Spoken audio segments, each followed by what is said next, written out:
E aí, pessoal, como é que estão os estudos? Como é que está esse período aí de adaptação, não é? E conforme nós tínhamos conversado na segunda-feira, eu vou colocar alguns comentários sobre as questões que nós discutimos em conjunto com grande parte da turma. Então, fico realmente muito feliz por ter essa adesão de todos e que realmente para mim é um enorme prazer contribuir com a formação de vocês, né?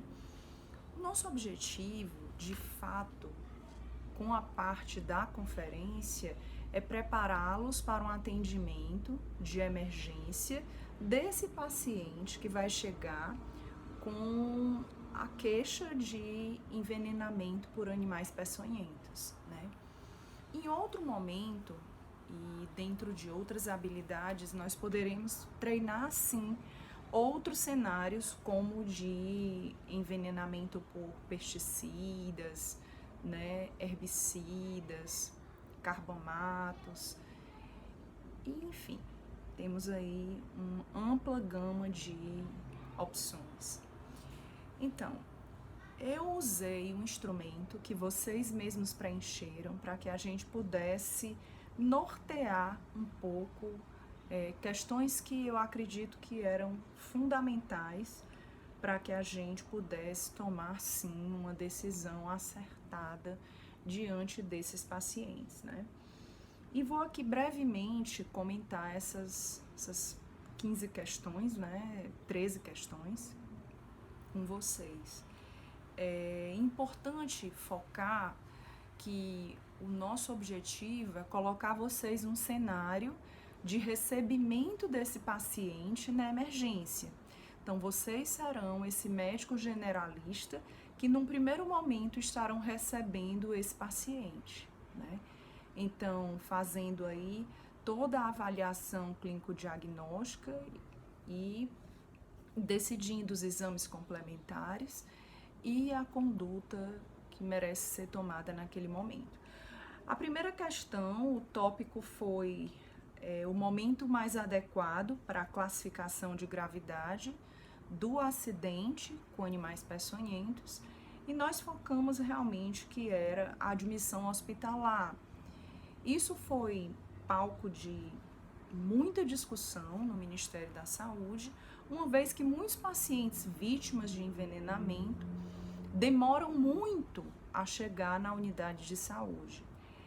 Mas, assim, depois de grande discussão, independente de quanto tempo tenha realmente decorrido do envenenamento, da picada ou da mordedura, o momento que vocês vão classificar a gravidade do acidente para aplicar os fluxogramas que nós deixamos disponíveis, que o Ministério deixa disponível para todos nós, é realmente o momento da admissão hospitalar. Então, isso aí, 70% da turma acertou essa questão e acredito que ficou assim muito clara para todos nós, né?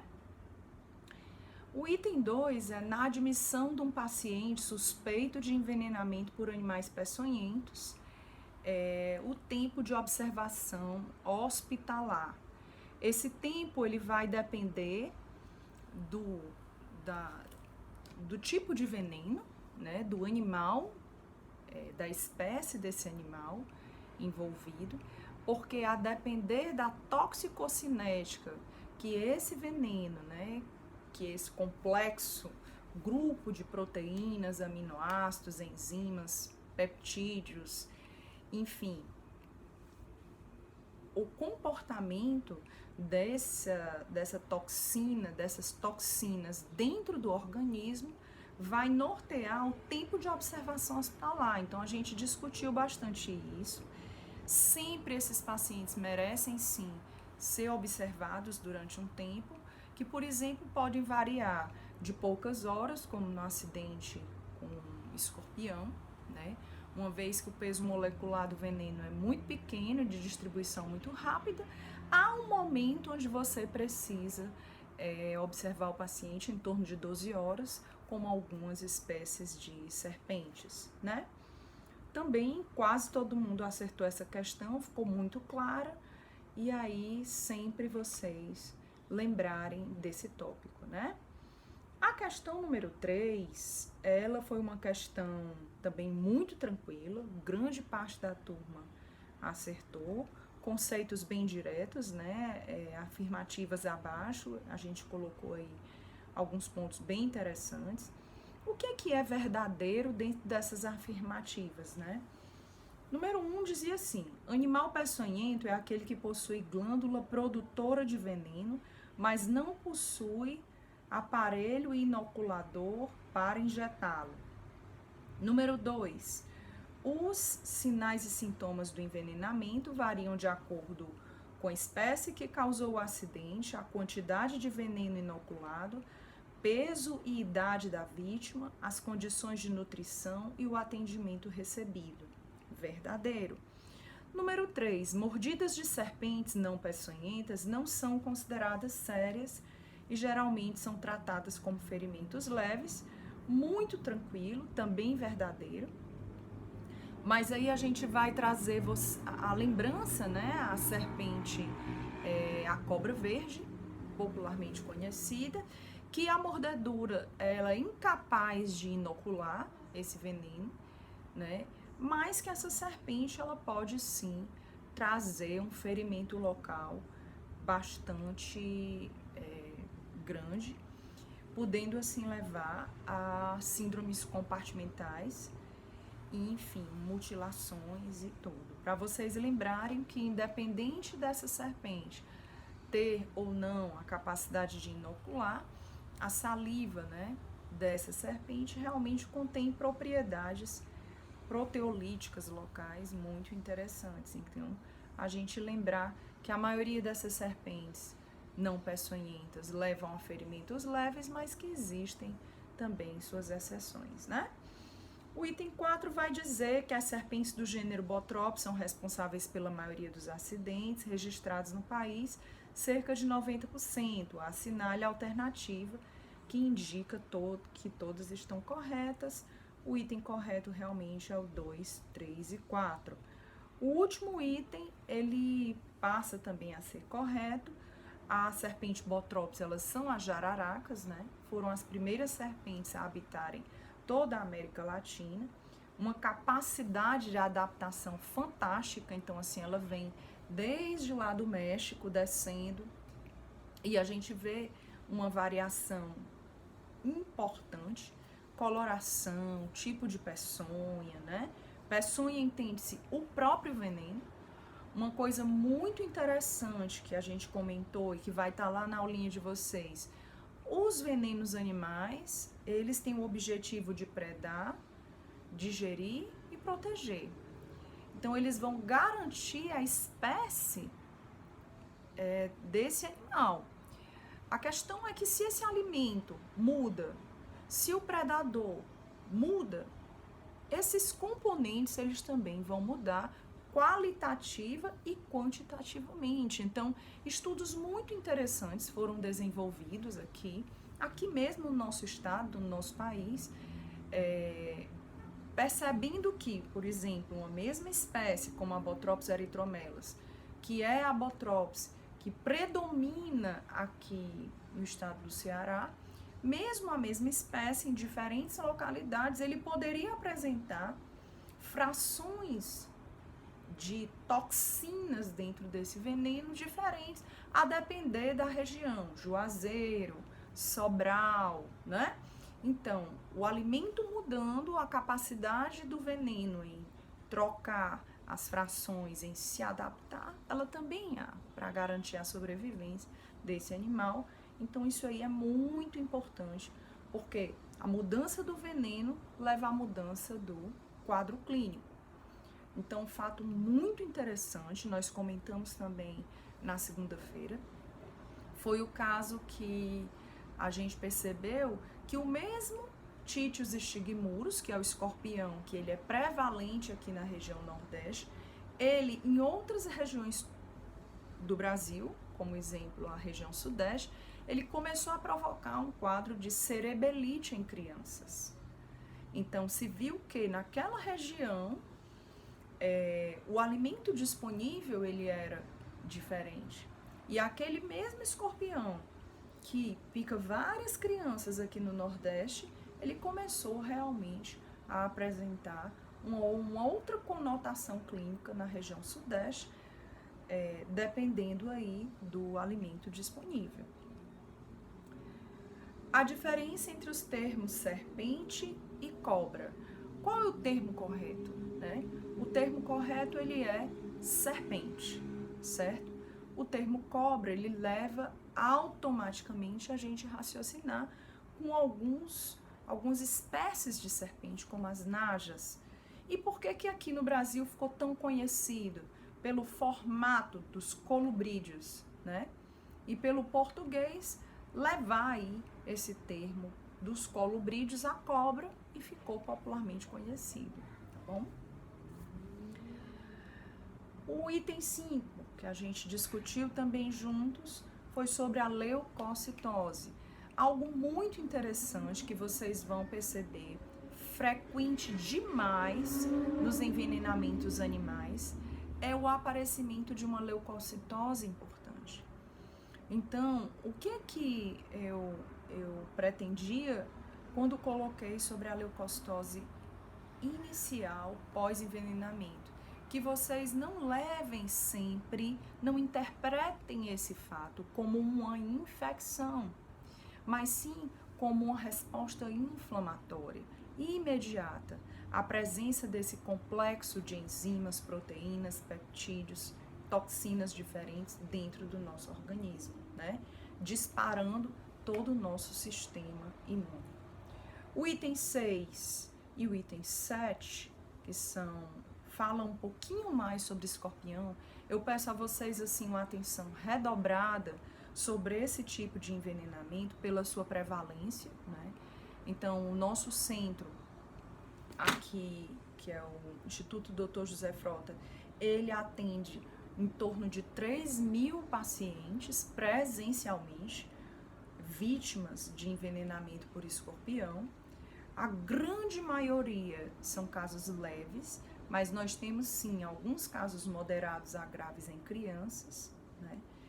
E a gente atende aí pelo menos uns 2.500 a 3.000 casos à distância. Então, peço a vocês que estudem e que foquem bastante nas características desse tipo de envenenamento pela sua prevalência, né? Então, assim, quando a cidade cresce ali pelo anel viário, chegando perto dessas zonas mais rurais, né? Não diria rural, mas essa vegetação, vocês vão ver que esse tipo de acidente ele começa a chegar perto das nossas casas, ele vem pelo esgoto, ele sobe pelo ralo da cozinha, vem pelo ralo do banheiro. Então, efeitos simpáticos do envenenamento do escorpião, a resposta correta é o item D, hiperglicemia, tá certo? Então, por que, doutora, que essa questão parece ser assim tão capciosa e gerou tanta dúvida? Porque exatamente essa hiperglicemia, ela é um sinal importante de gravidade no acidente por escorpião, principalmente em criança. Então, também foi motivo de intensa discussão no Ministério da Saúde. Crianças que chegam com glicemia capilar acima de 200 na emergência e crianças previamente sadias, nós podemos interpretar sim esse tipo de acidente como um acidente grave, certo? Todas as outras alterações que vocês veem nessa questão, como aumento da secreção de amilase, broncoconstricção, priapismo e convulsão, tudo isso aí são o quê? Efeitos parasimpáticos. Chamando a atenção aí como o priapismo, que também é uma característica de gravidade, tá certo? Mas que a gente perceba, fique atento que há uma razão realmente da gente ter preparado esse tipo de item para vocês. Sinais de alerta são todos abaixo, exceto a dor, porque a dor intensa ela não é realmente sinal de gravidade. Se vocês se depararem com um caso onde o paciente ele apresenta uma dor refratária a todo tipo de medicamento que vocês tenham realmente disponíveis, experimentem a analgesia local com lidocaína sem vasoconstritor. Então, o alívio ele realmente é imediato. E se toda aquela resposta do paciente, sudorese, vômito, for relacionada a essa dor, automaticamente há de passar. Se for um efeito sistêmico do envenenamento, não. No caso, vocês vão ter que considerar que há um efeito sistêmico do envenenamento e classificá-lo como um caso moderado a grave, a depender. Então, aí, sinais de alerta: vômitos incoercíveis, hiperglicemia de novo, sudorese intensa, sonolência. Na criança, estados que alternam entre sonolência e irritabilidade chama muito a nossa atenção, tá certo? Então, fiquem bastante atentos. O item número 8, questão número 8, ela vai falar um pouquinho sobre essa soroterapia heteróloga, né? O preparo desses soros, ele é feito através da imunização com os venenos em cavalos, né? Ou em coelhos. E esses animais, eles têm uma resposta à presença daquele veneno. E em seguida, esse soro ele é tratado e é feito o nosso soro heterólogo. Então, assim, a pré-medicação, né? Antes, a pré-medicação que antecede a administração do soro é muito importante. Então, eu peço a vocês que nunca esqueçam, porque o risco da anafilaxia é muito grande, certo? E de todos os itens apresentados, o que é que a gente vê? Que o corticoide ele é realmente consenso. A prometazina, a ranitidina, tudo isso aí pode vir também. Aqui no nosso centro nós fazemos até. A questão é que em alguns centros do Brasil, pelo risco de agitação com o uso da prometazina, alguns centros não vão utilizá-la. E não é errado, tá certo? Mas o corticoide realmente ele é consenso.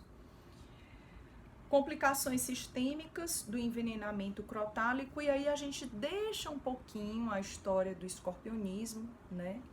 E começamos a falar dos outros tipos de envenenamento, e a gente dá uma pinceladinha no envenenamento crotálico. É importante nós sabermos que 5, talvez 5, no máximo 8% desses acidentes ofídicos no Brasil são crotálicos, que é exatamente a cascavel.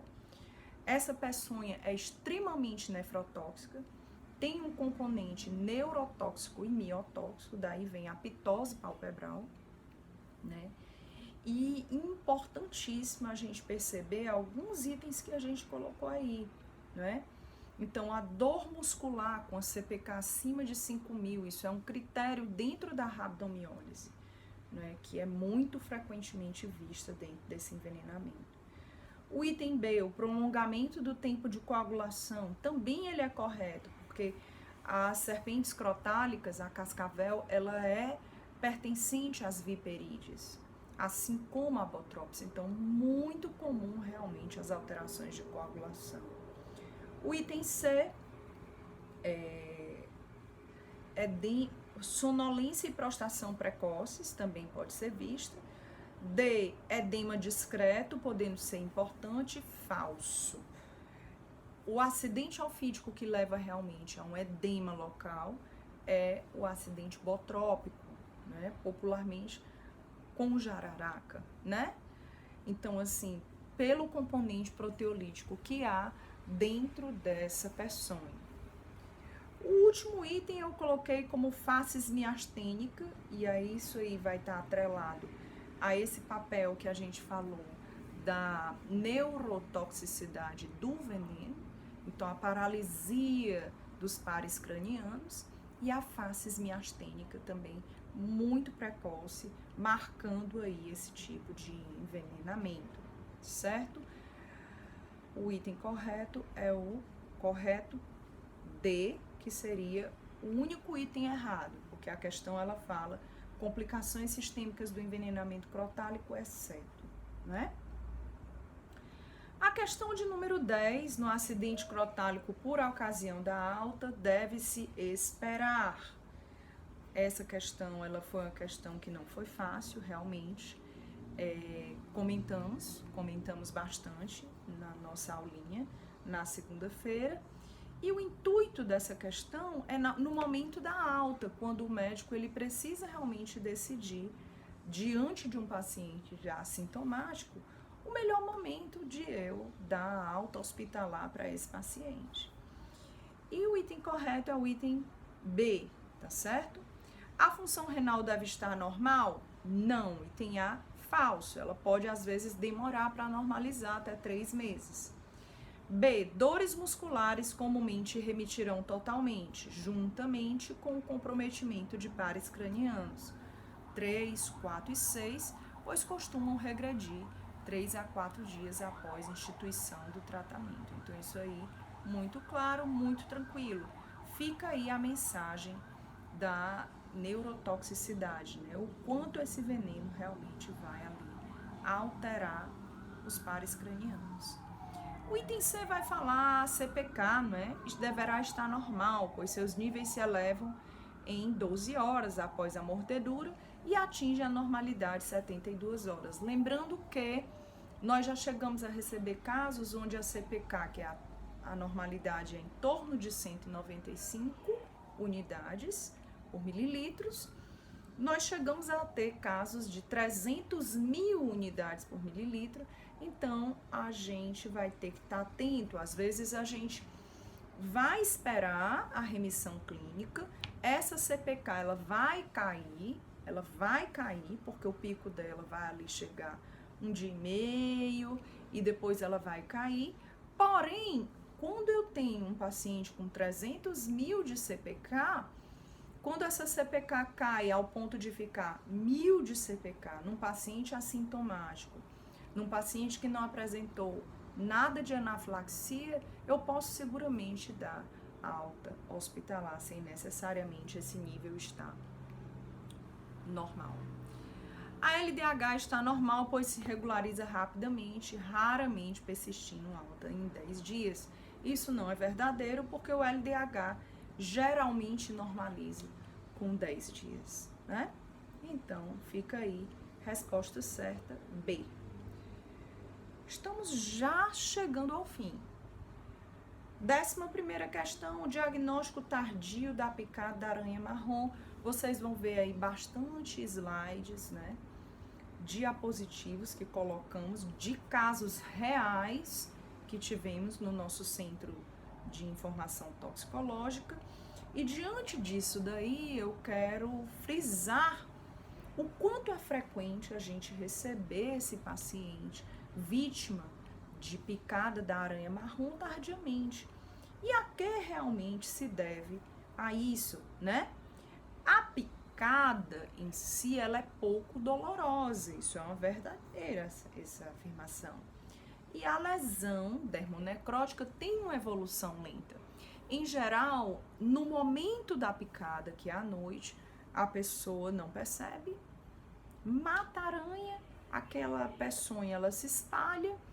No outro dia, a pessoa vai sentir ali uma queimaçãozinha, que vai evoluir. No terceiro dia, talvez, vá estar aquela placazinha pálida ao redor, chamamos de placa marmórea, entendeu? E vocês vão perceber nos diapositivos que vocês vão ter disponíveis que o limite ele vai exatamente da borda mais extensa da ponta da placa marmórea ao outro lado, entendeu? E daí a gente consegue ver se tem menos de 3 centímetros ou mais de 3 centímetros para definir um caso de menor ou maior gravidade. Mas a picada ela é pouco dolorosa e a lesão ela evolui de forma muito lenta. Isso faz com que realmente o paciente se demore a procurar um serviço de saúde. A readmissão de um paciente. Então, você recebe o paciente tardiamente, trata adequadamente e o paciente em seguida volta. A que se deve muitas vezes isso? A não ter sido administrado o número correto de ampolas, a Muitas vezes o paciente possuía alguma imunodeficiência, HIV, diabetes, nós também temos visto isso, né? O caso pode se dever a um loxoscelismo cutâneo hemolítico e pode requerer o uso de outras medicações, como a dapsona, né? E o não uso de corticoide. Então, causas muito frequentes de readmissão hospitalar. A 13ª e última do nosso questionário, né? Foi a lesão renal aguda secundária e envenenamento por botrópis. A lesão renal aguda é precoce, de fato, ela é precoce, né? Caracteriza-se por um débito urinário menor que 300 mililitros em 24 horas no paciente hidratado, isso quer dizer, ela é oligúrica. Então, a resposta correta é a D.